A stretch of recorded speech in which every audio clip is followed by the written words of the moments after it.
Davidson, just walk you through what and show you how easy it is to put this system together. It's very, very simple. By the way, I met a customer the other day. He said that you could also come by and take a look at his. He lives very close to you, and I'll give you his name and address. But we're going to start with the pump. It's a 2 horsepower.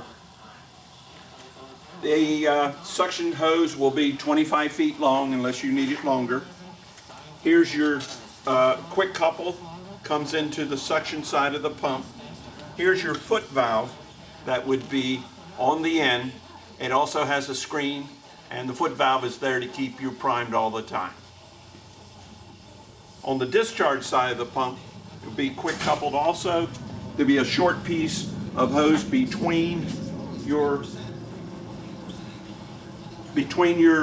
fertilizer injector and your pump.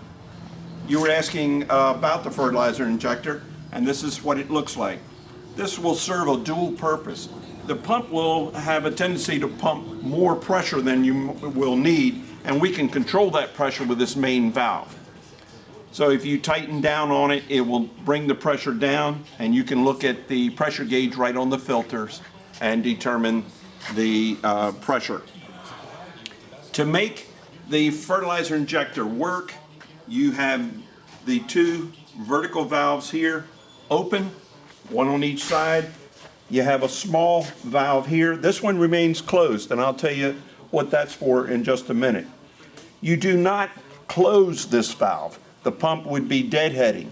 So what you do is you just turn down on it until you see the fertilizer. You have a 5-gallon bucket, mix your fertilizer, drop your screen in, you turn down on the valve until the fertilizer jumps up into the hose.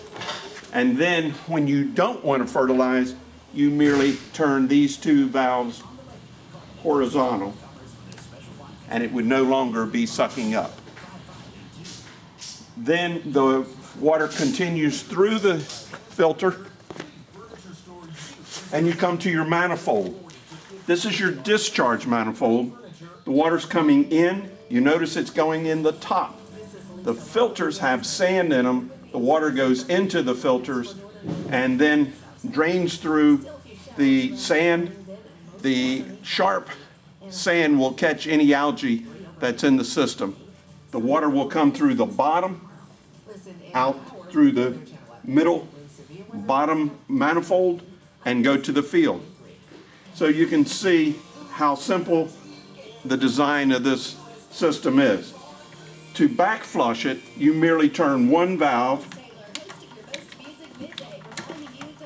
It'll only turn one way. In a few minutes, like 4 or 5 minutes, the water out of here initially comes out dark, very dark, black. Then in a couple, 3 or 4 minutes, you'll turn it back just like it was. You lock it down with a lock nut. You reach over and you do the same thing to the other side. What you never do is to turn both of them inward at the same time. When the handles are vertical, you're filtering.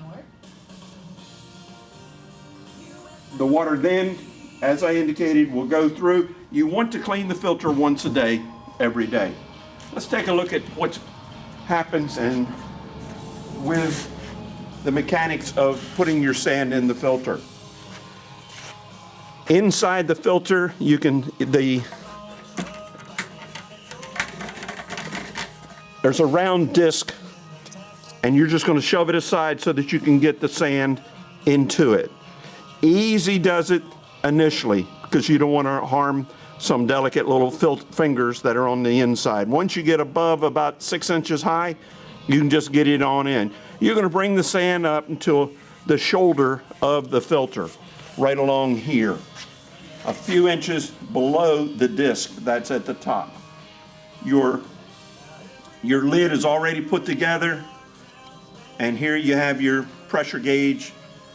And if it should change by 7 psi from the time you started to that time, it's 7 pounds of pressure initiates, okay, it's time to clean the filter. It will not do that in the time that you're watering, but You're going to clean it every day anyway, even if it didn't reach the 7 pounds difference. What you have to be careful about on the inside after you get your sand to the shoulders is there's a hose at the very top, and it has a little knob on it. So you're going to pull it back, push it down so that it will be in here and the lid will fit over top of it. And this is just an air breather. It very well may come off. That's not a problem.